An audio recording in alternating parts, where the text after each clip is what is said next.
Hey, what's going on, guys? All right, we're back. So the last video was a bit of a mess. Okay, I know there was some issues there that we kind of, got stuck there for a while, and we had to do some, a little bit of debugging and stuff like that. So that's normal. That happens. Okay.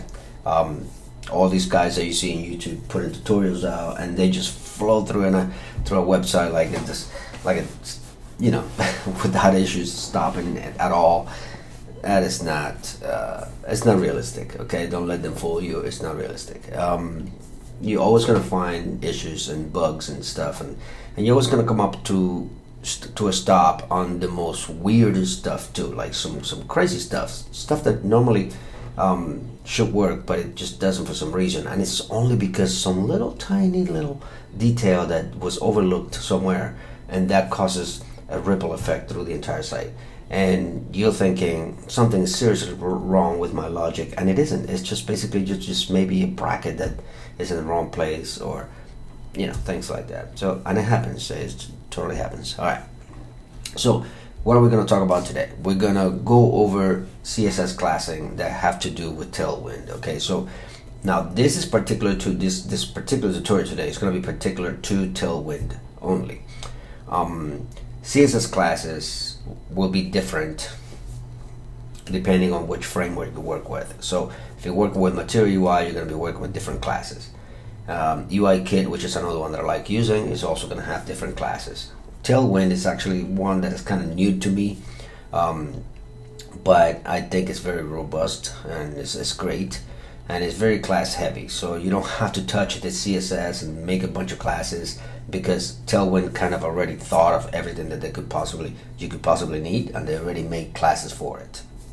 So I think that's a good idea. It's just a matter of getting comfortable with it. All right.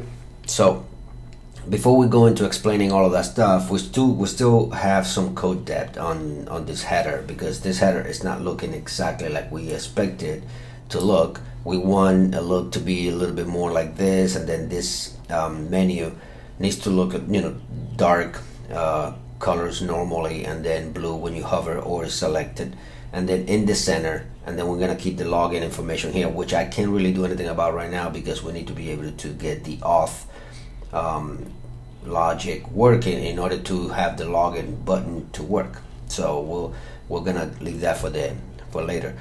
And then we still keep this here, but then when we go into this right here, well, this is in the wrong spot. We're not gonna keep it there. This is still gonna be on this side, but there needs to be a bit of a separation between them. So there's a little bit of work there we have to do. All right, so let's take care of that, because in the process of doing that, we're also gonna learn a little bit about classes. So we're not just going to talk about classes, we're going to actually fix something and learn about classes at the same time. Okay? All right, so I'm going to move this over to the other side of the screen here, so it's not in my way. And let's just go over what we need to do here. So I'm just going to open this up a little further.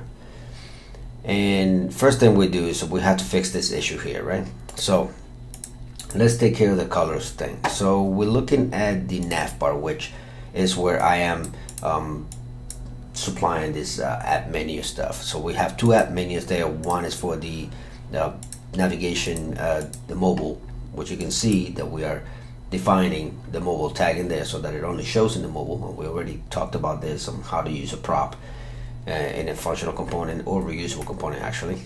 Okay, we're bringing in the data in both. Okay, and the data is the same one, so that it works identical. So once you change the data here and you add another page to this navigation, it would automatically add it to both places. Now, it doesn't necessarily mean that it's going to work right away. You still have to go to the app.js and make the router work, but it will be included on both menus in the UI aspect of it. Okay, and then we have some class names here. So now the class name is hard-coded to text white, and that's why you can see it, because the background is white. So we have to make sure that we get rid of this this white tag here, and this one as well. And now we're starting to see a little bit more of the thing. Now they need to be blue only when you hover over them. So now we're gonna go back to the app menu, and we're actually going to get rid of this P2 as well, because we're gonna, since it's common to both, right? It doesn't make sense to put them on both things here, on both calls for the app menu. It makes sense to actually put that inside the app menu itself once, and it will automatically spit it out for both of them. So what we need to do is we need to rethink about what's going on here, right? So this class here, this conditional class here, is looking at the is active, which is coming in from the nav link. And if it's active, do this, and if it's not active, do that. So the normal state, what do we want it to look like? We want it to look like normal gray or whatever. So let's take the background transparent out. And what are we gonna do? We're gonna make it so that we're gonna take the text blue 600 out. Yep, we're gonna take that, but we're going to keep it as a hover, and we're gonna take that background also on the hover out. Okay, now what do we want it to look like when it's hover over? Well, yeah, that's it. That's the hover. What do we want it to look when it's active? When it's active, we also want it to look like this. So we want it to look like blue when it's active, and then when it's not active, we only want it to be text blue when it hovers. Okay, I think this kind of makes sense. So if I save this, we're starting to get, yeah, there you go. So if it's active, it's blue. If it's active, it's blue. And even if it's not active, but I'm just hovering, it's also blue. That's good. That's what we want. All right. Now there's some stuff that we have to do as well here, and we have to bring in that class P2 to give it that little bit of space that we wanted to, and then we're also going to do a font medium and save font medium. Yep, and then we're going. That's font medium is. We'll talk about those. And then font small, I think, or text small. Is it text small? Yeah, text small. I think it's text small. Yeah, text small. All right. So what are these things here that we're talking about? So this is when I said that when you go to where did I put? I have it in here somewhere. Yep, right here.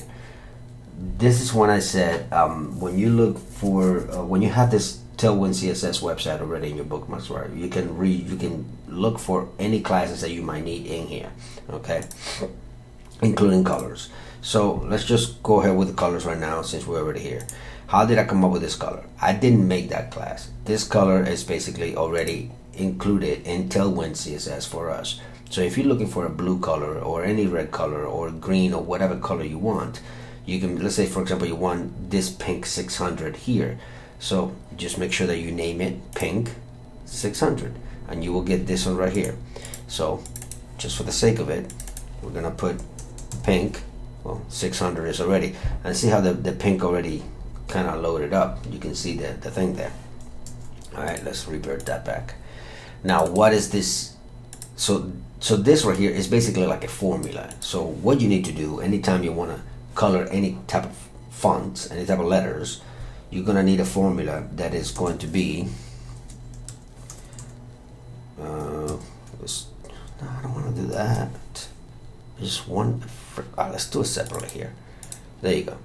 And let's yeah, that's all right. All right, so how do we do colors? So if we want to do font colors or text colors, this is gonna continuously do this stuff, isn't it? It's gonna try to let's switch this to text. Plain text is already in plain text. And the what is it, markdown? Yeah, let's make it a markdown file. Alright, don't worry about what I just did. That's just me writing notes here. Alright, so let's say if I want text and I want it to make sure that it's in a specific color, the formula is going to be text, name of color, and weight of the color.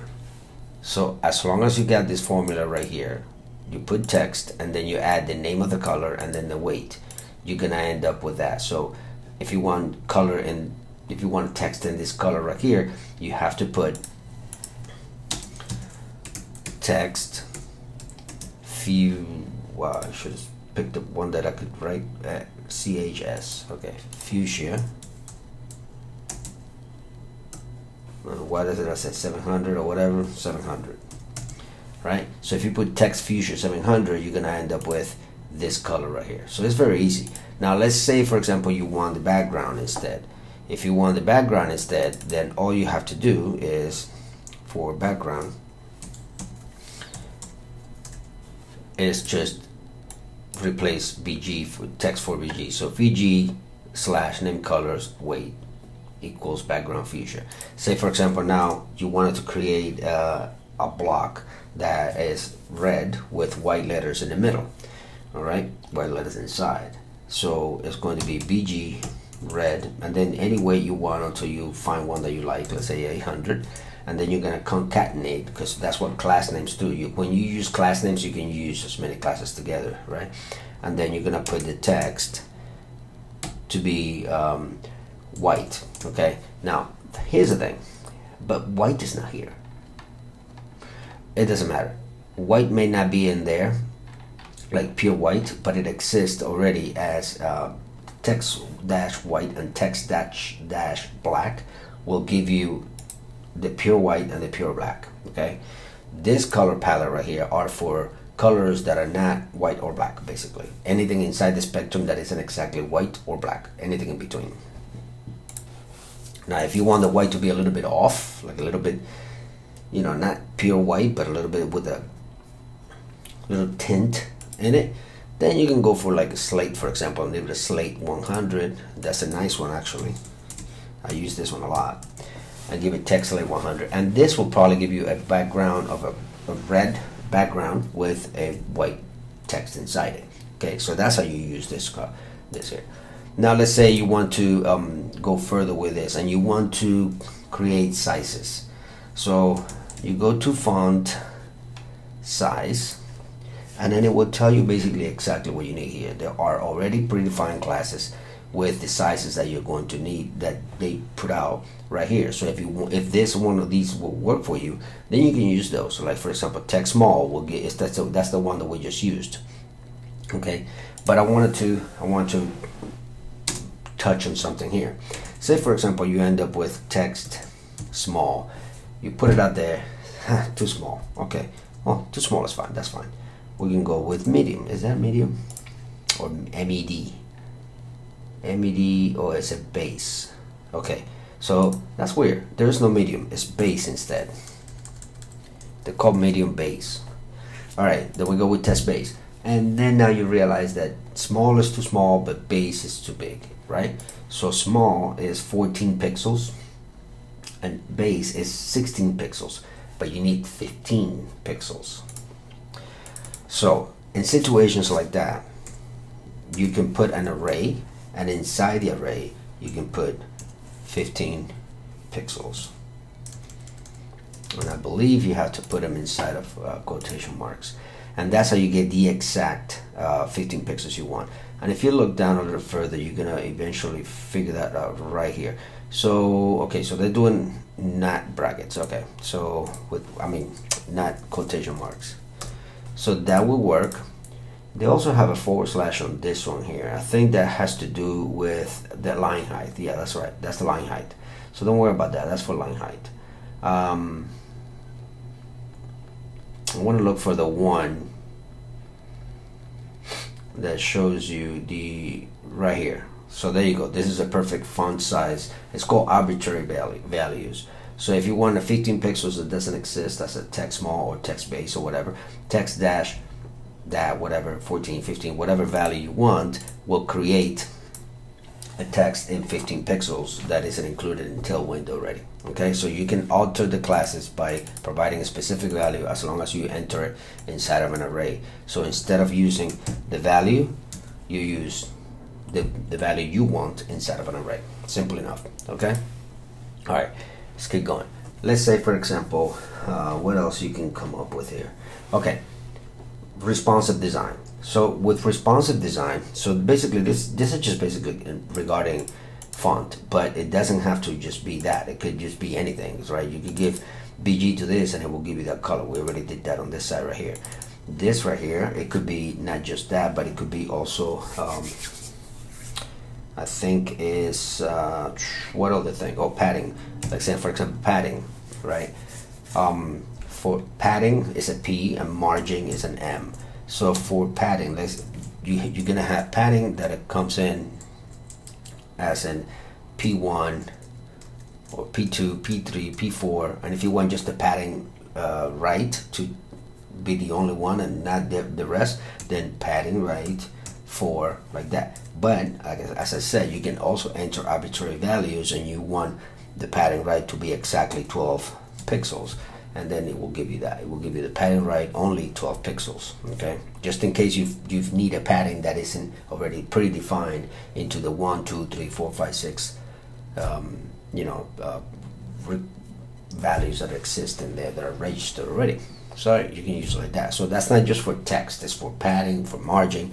Anytime you want to use any kind of value, you can alter the value by putting it inside of an array and attaching it with a little dash there. Okay. All right. Now let's go to the what do you call it? Responsive classes. So say for example you want this to have a padding 2, across the board, right? Like that's going to be the normal one, that's going to be the desktop one or whatever. But at small, which is going to be 640 pixels, I think, at a small viewport, right? Size of a viewport, you wanted to remove that. So if you want to alter that tag, that PR2, to act or to behave differently depending on the size of the viewport, whether it's small, large, or whatever, then all you have to do is put small PR0. So what this will do is it will give PR2 the padding to the right of 2 to the website, but as it goes down into small, which is the mobile phone, right, the phone, as it goes down to the phone, it will realize that now you want this one instead. You want to remove it, or maybe you wanted more. Point is, it will create anything you want if you prepend it with the size and a column. Okay, you can have multiple things. For example, you could have it so that it's medium. Let's just make sure that medium exists. Responsive design, responsive. Yeah, there is a medium. Okay, so here are the sizes right here, right? Small, medium, large, extra large, and 2XL. Okay, so this will give you the breakpoints at which point these classes, these prepend things are going to work. So small is the smallest one. So anything from 640 down is going to be basically a phone. 768, which is medium, usually that's a tablet. 1024, that's usually either a tablet on landscape or a small laptop. And XL is going to be a regular laptop or desktop, and 2XL are like huge monitors and things like that. So hardly ever I have to do anything to this. Anything from large will basically work from anywhere up, but very few cases you may have to do something to the super large. But that's only if you were designing something that is going to be displayed on a huge monitor on a business lobby or something like that, and you may have some issues with it. But for the most part, you're going to be between the small and the large. Okay, so let's say I wanted to be at the medium, I wanted to have a padding 2, I wanted to have no padding at the small, and then I wanted to have a large PR4, right? But then other than that, I wanted to be PR6. So what this is going to do is going to do a padding right of 6 units, right? And until it gets too large, which is 1024. So once it gets to 1024, the padding right is going to reduce to 4 units, right? And then to 2 when it gets to the medium, to 768, and then it's going to go away when it gets down to 640. right? What are these padding 1, 2, 3, whatever called, and what are the values of it? So you could basically go through here. Wait a minute, these are all zeros. Okay. Well, it's just because it's just enumerating all of them. P for like regular padding, PX for like padding across the x-axis, PY padding across the y axis, PS only at the beginning, PE only at the end. It's the same thing as right or left. P top, P right, P left, whatever. All right, so 0 is basically 0, right? And if you go down here, if you give it 0.5, it will give you that little bit, which is about 2 pixels.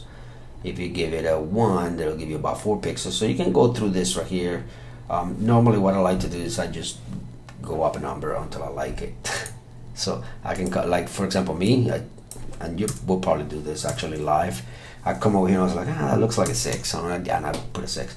And then I look at it, you know, and then I was like, nah, maybe more. Let's do 7 and see what happens. And I hit enter and I look at it. I'm like, all right, cool. I like that. Keep it on 7, you know. So I don't, if you ask me if I have memorized what all of these numbers meant in terms of pixels or REMs or whatever, no. I don't think anyone in the world has remembered or memorized those values, because there are literally thousands of them when you start considering you know, what the size could be for, you know, any of that stuff. Now the same thing applies here. Like you see here, this is 4 pixels. The number 1 is 4 pixels, but the number 1.5 is 6 pixels. So there's nothing in between. So this will give you 4 pixels. This will give you 6 pixels. You can't do this. This doesn't exist. Okay. So what are you gonna do if you need 5? Yeah. What do you do if you need 5 pixels? Just like I said before, 5 pixels, and it will give you exactly 5 pixels. Okay, so it'll work that way. All right, now what happens if for some odd reason you have to do this a lot? Okay, because 5 pixels is like a common thing for you. You can create custom classes. All right, let's talk about that. So 2 ways that you can do it. If you go to your index CSS right here, you can name a class let's call it P125, right, and call it 5 pixels. I don't think this likes that. Yeah, let's just call it P5 pixels. You can call it P5 pixels and give it a padding of 5 pixels, and then save this. And then when you save this, you can use this as a normal class inside your whatever you want it. Like let's say for example here, you can use it like this, P5 pixels, and that's it. It works. So that's a very simple way to creating a class, and I really sure hope that you know how to do that. But especially if you're in a React course. But there is a different way that I want to talk about. A different way is by going into the Tailwind configuration right here, and in this theme right here, you can extend this. So let's look at the theming and see what I mean. Theme configurations. So inside the theme configuration, you can basically put in any different breakdowns that you want to alter. So if you don't like that it breaks down at 640 like it does right now normally, but you want it to break down a little sooner, you can define when you want your screen to break down at different set points if you want to. Colors. Say for example that you're tired of remembering which one is your primary color. Is it text blue 600? Is it text blue 900? Which one was it? You can define your colors in here and give it a number you can remember, like primary, secondary, things like that. Dark, light, whatever. You can put it in there and then give it the actual hex number. Okay, not the name of the color, but the hex number. You don't want to do, you can input in here a way to create, you know, to tag in the text, the name of the color, but that it's a whole mess. So it's just better to just put in the actual hex color, and you can find that very easily in the colors where we were. It's right here. Okay, so you can find it there. All right, same thing for family, for the font family. Eventually we're going to bring in the fonts in here, and then once we bring in fonts, you can actually generate what name you want to call this font and what exact font you're going to be using, and the reason and the way you can bring these fonts in. All right, and then inside there as well, inside this extending here as well, you can now create that the spacing, you know, different spacing. So this one right here, which is, you can call it 5, is 5 pixels, and whatever we decided we were going to call it, right? So say for example, spacing, let's just use that for a template, and then that one was going to be 5 pixel, no 5, yeah, 5, there you go, and that's going to be 5 pixels. Okay, this is an example. Don't use this because you know, like just call it 501 for example, because 5 does exist, so don't use that. But 501, I don't think it exists, so you can call 501 and it will give you 5 pixels, and then you can use that as your normal spacing thing. Okay, so let's close that out because I don't need that.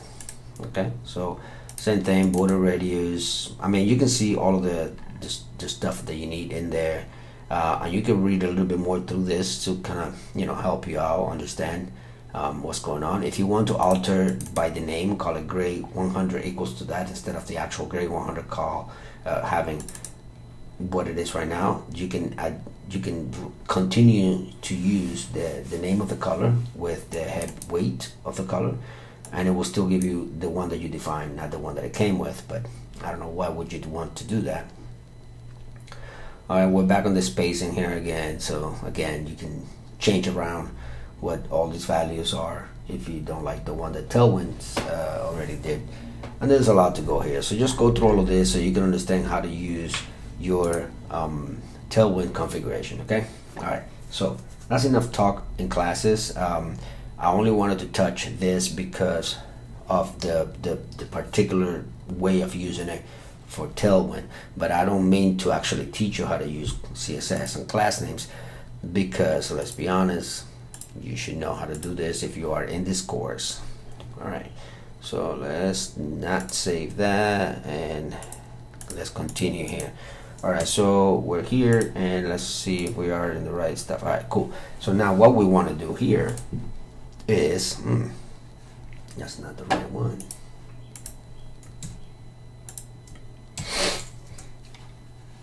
There you go. What we want to do here is we want to make sure that this is centered in here. All right, so this is done. So now that this is done, we can just possibly close it. Yeah. So now we need to figure out what are we going to do with this. We need to be able to put the menu in the center. So the way that we have it right now, we have it broken down into, these are just the wrapping classes. We have the mobile menu on the very left of the site. Then we have the logo and app menu also on the left hand side of the site, because you don't never see this anyway until, you know, but you have this on the left hand side, and then this is on the right hand side, so you have 2 sides. So we're gonna break this down into 3 places instead. Okay, all right, so the first thing we need to do is we need to bring this out of there so that it's not grouped with the logo. We're gonna call this center side. Center side. Okay, and we're going to put it inside of a div, so that we can move the div around and give it class names if we have to, and the class names will only apply to that container. So this will be a container. We don't want to add classes to this app menu and then affect the menu itself. All right, and then this is going to be the left side. So I'm just going to copy that and put it on the left side here.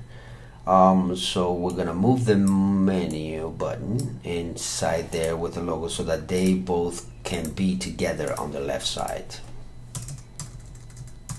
All right, So we have a class here called justify between. What justify between does, and I can show you better if I just show it to you here. Justify between, justify content, justify between. There you go. What justify between does is this right here, or space between, some shit. Right here, justify between. It's what it does. It basically spreads everything and into equal spaces around. Okay, space around, it does the same thing, but it also gives you space on the outside, and then space evenly gives you everything is equal, an exact amount of space across everything. So this one will get you all the way to the flushes, right? It will flush you all the way out. If you had 4 items in here, this will always be there, this one will always be at the end, but then the other 2 in the middle will be spread out evenly in the middle. But this is actually exactly what we want, these 3 items here. So alright, so we have the center side here. No, that's not the center, left. Okay, so we have the left side here, which is going to be exactly this, and then we have the center side and the right side. So let's see what we have so far with this. So if I just hit enter and save it, and let's go. Okay, so it put it at the end. All right, it put it all the way at the end. So let's figure out why it did that.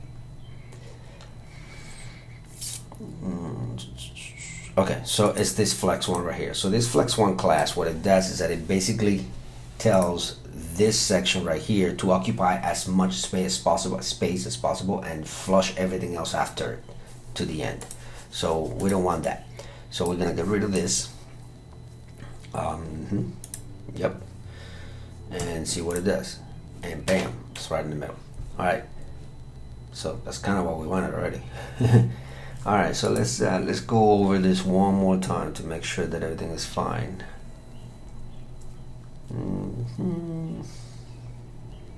Okay, yeah, it looks pretty good.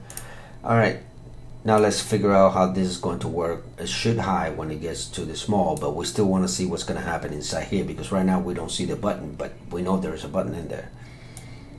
So it should hide when it gets down to, there you go, it hid, and now here's the button. So this right here obviously have to be separated, right?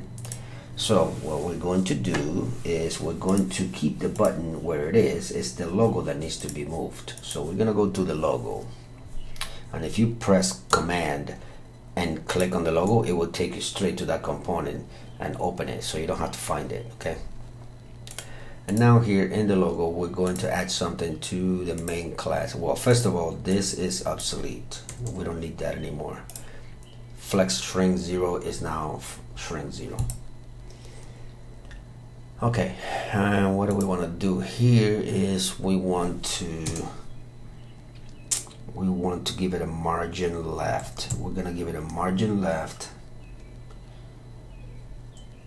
of 0, and then for small, margin left of, for small is gonna be margin left of 0.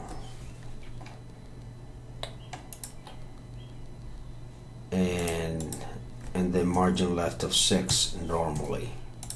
Yep. All right, so that's how it works. So basically what I'm saying here is I'm telling it after the small, right, after the small, make sure, so up to small is going to be margin left 0, and then after that make sure that it's 6. That doesn't make sense. Why is it working that way?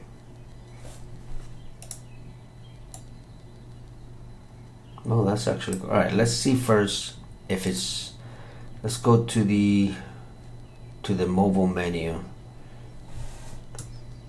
Let's open the mobile menu too, and let's hide it for now. I want to see how it works on the desktop. Okay, so here you go. So here's on the desktop, and I'm saying on the desktop, give it. So this class right now, let's see what it's saying. So if I click, oh, by the way, so this is the best way to work with the CSS classes. You just go inspect, and it will give you this right here, and then you can see what's going on. So right now, the button and this. So right now, the logo is working. Okay, so it's a min width. So at a minimum width of 640, it's going to be 0. But then when it gets here, whoops, when it gets here, then now it created a margin left. Alright, so that's what that means. So what it means is I'm gonna give it a margin left of 6 normally, okay, at the smallest, because what responsive design does is it designs with mobile first, okay. So what this right here is basically saying at the smallest, give it a 6 units of margin, and then once it gets to too small, which is 640 pixels, then get rid of it.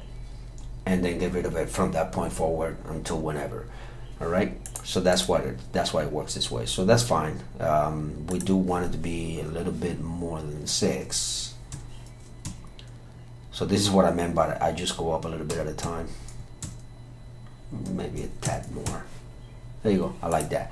So now it's fine. Now it's not pushed. The logo is not pushed to the right on the desktop, but it is pushed to the right on the mobile. All right, so just to rectify that, now that this, make sure that now that we know that that's working, we can just put this back so it can go away on the desktop. It's not in the way. So there you go. It works fine there. So it's always going to look. The only time that it's pushed a little bit is when it needs to create space for that. Alright, so this works great. Cool. Alright, now this right here, if you notice, at the time that it breaks, which is right about here somewhere, right? So it breaks about there. This right here is not enough space. It's good space for 3 menu items, but if you had a long tail menu of like 7, 8 items, this is obviously not a good break point for this. So I would suggest that instead of breaking this down at the small screen, to break it down maybe about here. So at this point, the entire, this right here would show up. So you will have to change this to maybe large or medium or whatever, and then you will also have to change when this hides at the same small, medium, large, whatever, right? Make them the same.